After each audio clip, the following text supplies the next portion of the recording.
Ya, kembali lagi di Morning Zone dan bersama masih dengan Om Bur. Ya, Mas, kita tadi bahas banyak ya tentang pemain-pemain timnas, betul. terus kemudian kiprah Coach Patrick Coach gitu ya. Patrick. Nah, yang jadi pertanyaan netizen seluruh Indonesia sebenarnya gitu ya, yang saya perhatiin orang-orang ya kalau mau buka medsos, mau buka YouTube gitu kan, pasti yang mereka cari siapa sih pemain yang bakal dinaturalisasi selanjutnya. Betul. Gitu. Ada ini nggak sih bocoran? Ya kalau yang lagi rame kan emang katanya di bulan Maret itu kemungkinan ada 3 pemain kan, yang bakal menjalani proses naturalisasi. Maksudnya prosesnya ini udah berjalan kan. Jadi di Maret nanti bakal main gitu. Harapannya. Jadi kalau yang sejauh ini kan juga Menpora juga udah ngomong kalau ada 3 pemain yang sedang dalam proses naturalisasi. Ini untuk timnas senior ya, bukan U20 ya. Jadi kan udah pasti oleh Romeni. Kabarnya udah dikonfirmasi juga sama Menteri Hukum kalau berkasnya sudah masuk di DPR. Terus Jerry Riedewald, anggota Exco PSSI lah, Bang Arya tuh bilang kalau dokumennya sedang dikumpulkan. Jadi kalau dokumen udah lengkap tuh Februari udah bisa diproses tuh. Jadi kan bisa main tuh berdua ya. Nah, harusnya udah bisa main di bulan Maret. Iya, lawan Australia dan lawan Bahrain. Terus kan yang jadi pertanyaan terus satu nama lagi siapa nih gitu. Kan sempet rame itu minggu lalu kan, ya kan sempat rame itu Mitchell Baker tuh pemain Lille kan, Mitchell Baker kan, karena pas di sesi doorstop minggu lalu tuh Menpora ngomong, pas wartawan bilang Mitchell Baker Pak, terus kata dia, iya nah itu bener tuh Mitchell Baker tuh, katanya bakal dinaturalisasi. Tapi the best banget sih kalau bisa dapet dia ya. Kalau dapet dia sih bagus kan, dia pernah main di PSG, main di PSG, di Leverkusen, Atlanta juara Liga Eropa. Awal di Ajax ya? Awal di Ajax U21 di Young Ajax lah, belum sempat main di senior, jadi keburu dibeli oleh PSG gitu. PSG dengan harga yang mahal. Harga yang mahal, fantastis. Terus juga harga pasarnya naik banget tuh pas di Leverkusen, cuma emang harga pasarnya turun semenjak pindah ke Lille. Tapi, nah bisa dapetin dia nih, ya istimewa banget ya, karena dia bisa main di back tengah dan full back kiri. Back kiri. Nah, kan uniknya di Lille sekarang beberapa match terakhir tuh jadi winger kanan. Oh iya? Iya. Jadi makanya kalau dia bisa didapetin, dia bisa nambah amunisi timnas nih, yang mana kan winger kanan timnas kita masih kurang lah ya. Kan kayak Malik Rizaldi, Egy, atau Witan, ya secara level masih di bawah Mitchell Baker ini lah. Nah makanya cuma kendalanya Mitchell Baker ini setelah dicek oleh PSSI, tapi ini katanya belum detail banget sih, masih sekilas doang. Katanya darah Indonesia itu dari buyutnya. Sedangkan minimal tuh 2 kan ya? Nah, kalau minimal 2 ya? Maksimal tuh kalau pengen dinaturalisasi harus darahnya dari maksimal harus dari kakek atau nenek. Iya, maksimal 2 ya. Nah, kakek atau nenek. Jadi terakhir tuh kakek nenek ya.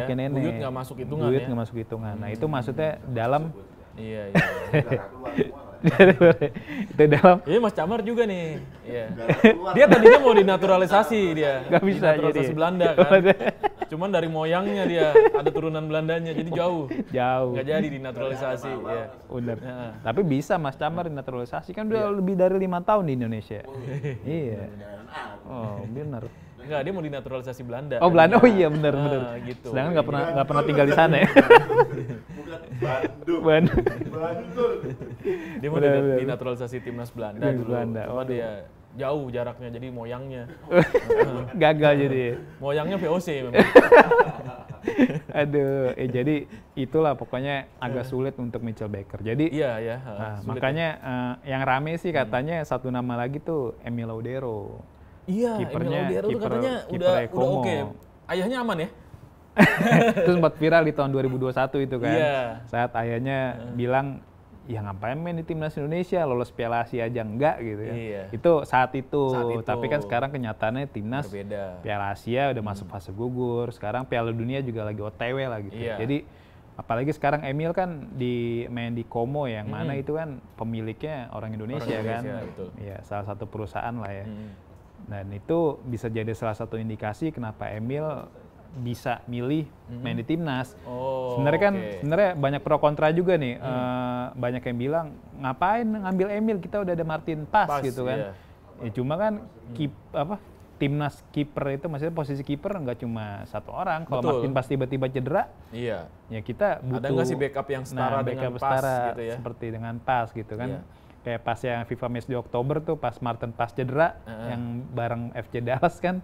Kita ketar-ketir juga lah, kita pengen lawan Bahrain, lawan Cina, nggak ada Martin Paes. Tapi akhirnya Martin Paes kan pulih saat itu. Tapi ini juga ya, menarik juga ya nih ya, Emil Lodeiro ya. Maksudnya di media sosialnya dia udah beberapa kali loh. Nah itu dia, kan ngasih sinyal-sinyal ya, kalau dia tuh bakal dinaturalisasi ya. Benar. Kan terakhir kan di postingan FC Como-nya Instagram yang versi Indonesia. Dia ngomong bahasa Indonesia ya? Bahasa Indonesia, dia bilang sampai jumpa gitu.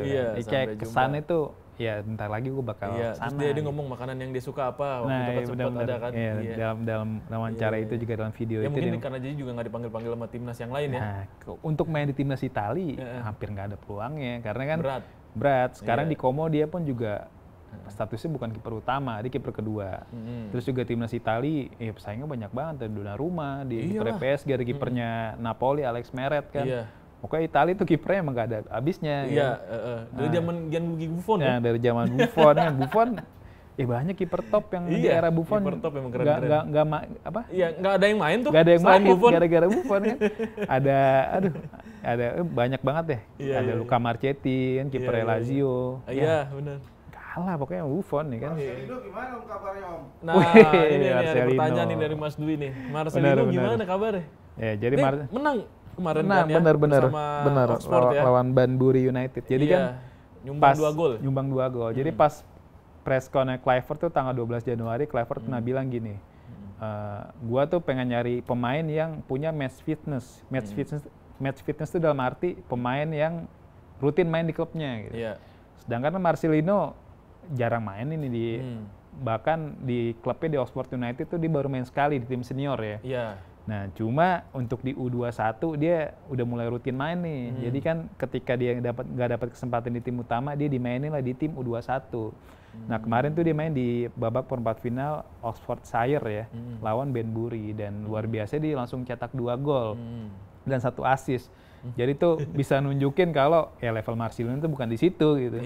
Level Marcelino tuh ya di tim senior walaupun nggak jadi pemain utama. Betul. Jadi emang Marcelino nih udah bikin gebrakan lah. Dia bisa dibilang jadi pemain ketiga timnas Indonesia yang bisa cetak gol di tanah Inggris gitu. Setelah Elkan Baggett dan Justin Hubner. Si Elkan gimana kabarnya? Elkan, nah alhamdulillah dia udah mulai sembuh nih. Jadi kan setelah sempat cedera panjang dari September, dia udah comeback di minggu lalu bersama Blackpool, dia main 45 menit. Jadi logikanya sih kalau dia nggak cedera, bisa dipanggil Kluivert gitu. Ya ada potensi dia dipanggil. Ada potensi karena kan kalau banyak ya berarti ya. Makin banyak backnya. Jadi kalau misalnya amit-amit Messi belum pulih ya masih ada Elkan Baggett lah gitu. Kevin Dix FC Copenhagen kebetulan belum main karena kan dia kalau di Denmark itu libur musim dingin itu panjang. Jadi dia biasa baru main lagi di awal Februari. Jadi dia karena di Desember Januari itu kan lagi dingin-dinginnya. Maksudnya Skandinavia kan cuacanya ekstrim ya ketimbang di Eropa Barat atau Eropa Timur kan. Jadi ya dia belum main sih. Cuma kan rumornya dia bakal gabung klub Bundesliga kan di di musim panas. Dia gabung Borussia Mönchengladbach. Jadi ini Mönchengladbach jadinya. Kan Mönchengladbach ini sekarang lagi dalam posisi segera finish ke 4 besar nih. Kalau finish 4 besar otomatis main di Liga Champions. Nah, jadi musim depan kita bisa lihat Kevin Dix main di Bundesliga dan main di Liga Champions. Maksudnya kita sebagai masyarakat Indonesia bangga, gila, mewah banget kan. Besok kita beli deh jersinya, Mönchengladbach. Apa tuh? Berapa persen sekarang untuk timnas yang dari lokal? Oh dari lokal. Kalau dari pemanggilan terakhir di era Sintayong tuh di bulan November kemarin kan ada 27 pemain yang dipanggil. Itu ada 11 pemain Liga 1. Nah berarti sekitar 40% ya. 40%, sekitar 40% dari itu era Sintayong. Nah untuk era Kluivert belum tahu nih. Belum tahu. Nah cuma ada kecenderungan bisa jadi sama. Karena dalam wawancara terakhir tuh Kluivert bilang dia nggak bakal merombak skuad yang masif gitu. Maksudnya mungkin ada penambahan cuma nggak banyak perubahannya. Jadi kalau saya lihat sih ya mungkin masih 9 atau 10 pemain itu masih dipercaya buat nanti di laga bulan Maret. Wajah baru nggak pemain nasional nanti? Artinya dari Liga 1 dari lokal ya. Kalau untuk wajah baru sih debutan baru ya. Nah, kalau untuk debutan saya lihat belum ada ya. Mungkin pemain yang udah lama nggak dipanggil lagi tuh mungkin. Misal kayak Mark Klok atau Lili Pali, itu masih mungkin ya. Karena ya biar bagaimanapun juga ya Belanda Connection ini mungkin bisa mempercepat proses adaptasi Kluivert gitu dengan tim kan. Iya sih. Jadi itu masih mungkin dipanggil kayak Klok, Lili Pali dan juga nah ini unik nih Mas kayak Ramadan Sananta kan ini pemain berjenis bomber lah atau penyerang asli ya. Yeah. Tapi di era Sintayong kan nggak kepake tuh. Sedangkan kan Sintayong tuh lebih suka penyerang yang bisa mobile ya. Lari dan bukan murni striker. Bukan murni striker kayak Rafael Strijk. Nah mungkin nih jadi peluang buat tapi Rafael Strijk juga aslinya winger kan? Winger. Tapi kan di STI jadi striker tengah kan. Iya. Nah, makanya di era Kluivert nih pemain-pemain kayak Ramadan Sananta, Persis Solo atau Dimas Derajat nih bisa jadi dipanggil sama Kluivert gitu. Tapi ini menarik nih ngomongin striker nih. Katanya James Traven bisa naik nih kelas. Itu dia. Kalau misalnya nih James Traven bisa bagus nih di Piala Asia U20 nanti di bulan Februari Maret, kansnya untuk naik senior itu gede banget. Karena kan memang di level klub James Traven bisa dibilang nggak kelihatan ya. Karena kan di FC Dordrecht U21 kayak secara hampir nggak kelihatan lah gitu kan. Nah, makanya cara pemantauan dia ya kita lihat aksi nanti di Piala Asia U20. Dan satu fakta uniknya nih, ayahnya si James Traven, si Bjorn Traven itu tuh sahabatnya Kluivert di timnas Belanda junior dulu pas masih di level kecil, masih remaja lah gitu ya. Jadi makanya secara proximity atau kedekatan tuh Raven sama Kluivert tuh dekat, kenal lah gitu maksudnya. Ya kalau kita manggilnya om kali, bukan coach ya. Benar. Manggilnya om. Benar. Jadi Om Patrick. Benar. Bukan coach Patrick, iya cium tangan. Oke, kemarin pas Kluivert ngunjungin Stadion Madian buat mantau latihan timnas U20 kan Mas Andri lihat dong kan Kluivert sama James Raven salaman kan. Nah itu kan banyak orang kayak menyimpulkan wah udah James Raven pasti dipanggil nih. Kalau saya ngeliatnya sih kita lihat dulu James Raven nanti di Piala Asia U20 nih. Iya, kan bagaimana performanya Kalau dia bagus bisa bobol gawang Iran, gawang Yaman dan gawang siapa satu lagi? Uzbekistan. Nah itu ya hampir pasti bisa dipanggil karena kan di skuad timnas sekarang penyerang yang kayak dia tuh jarang gitu kan. Iyalah. Selain dia Sananta, Dimas Derajat. Sebenarnya ada Hoki Caraka, cuma ya performnya lagi sosok kan di klub dan juga di AFF kemarin juga nggak ngegolin kan. Nah sebenarnya ya nggak ada salah sih buat nyoba James Raven ya, tapi saya lihat lagi ya kita lihat aksi nanti di bulan Februari. Iya. Soal ini nih yang U20 nih, kansnya gimana? Emang grup neraka banget kayaknya. Grupnya berat banget kan. Lawannya ya Uzbekistan juara bertahan. Terus kalau ada yang bilang, ya kan juara bertahan tapi pemainnya beda kan. Iya benar. Kan U20 kan, jadi kan tiap 2 tahun emang ganti pemain. Cuma kan kita bisa lihat dari performa dia di kualifikasi kemarin. Dia ngebantai Mongolia 8-1, ngebantai Laos 8-1, terus menang telak juga lawan satu lagi. Jadi sebenarnya secara kekuatan Uzbek gawat ya. Tuh bener nih. Masuk.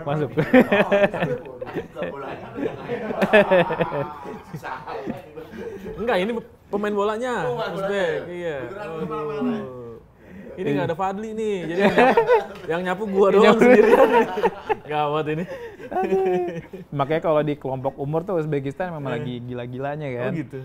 Kan dia pernah juara Piala Asia U23 2018, terus juga juara Piala Asia U20. Tapi Iran juga jangan remeh itu mah Iran biasa. Iran udah 3 kali juga juara Piala Asia U20 ya, dan di kualifikasi juga dia selalu menang waktu itu kan.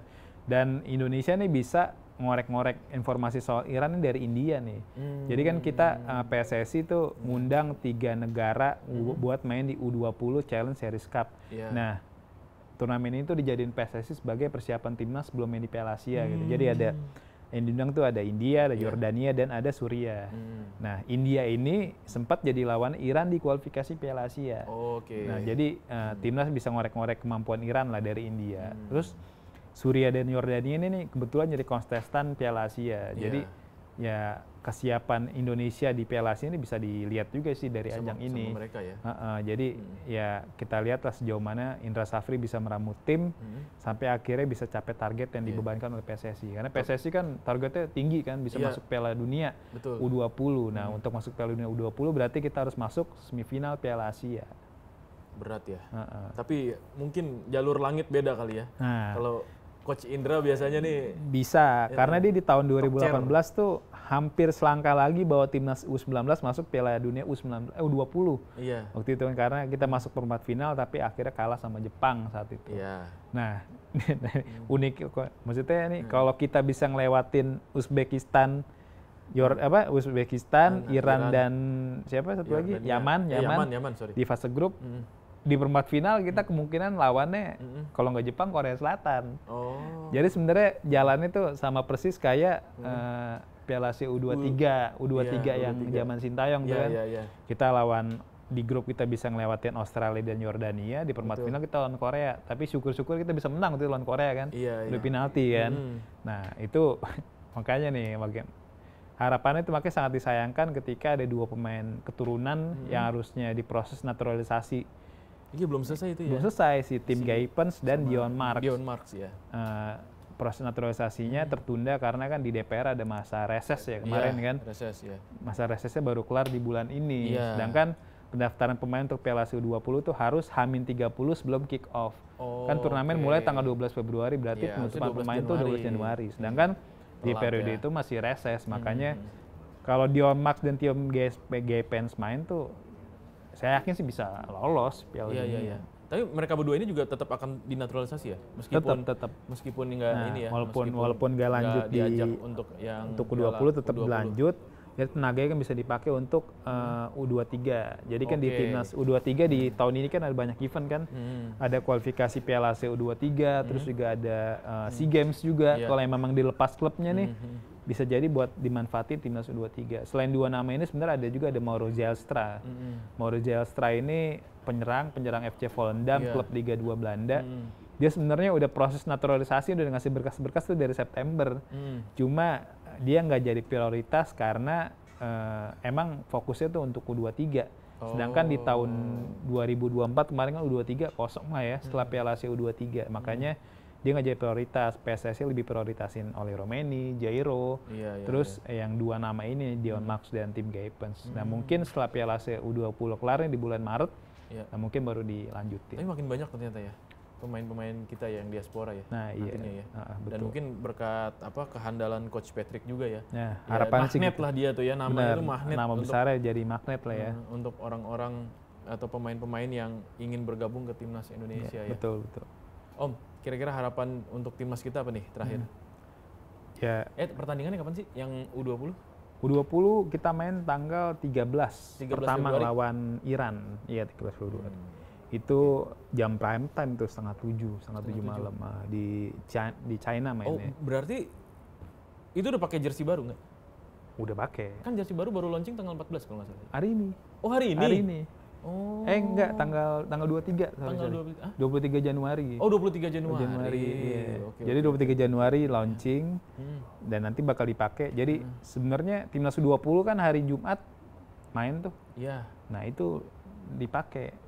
Langsung dipakai tuh jersey barunya. Oke. Gitu. Oke, luar biasa sekali informasinya nih.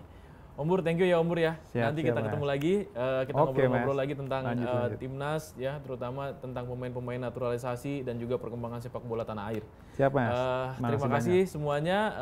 Oke Zoners, kita ketemu lagi besok. Assalamualaikum warahmatullahi wabarakatuh.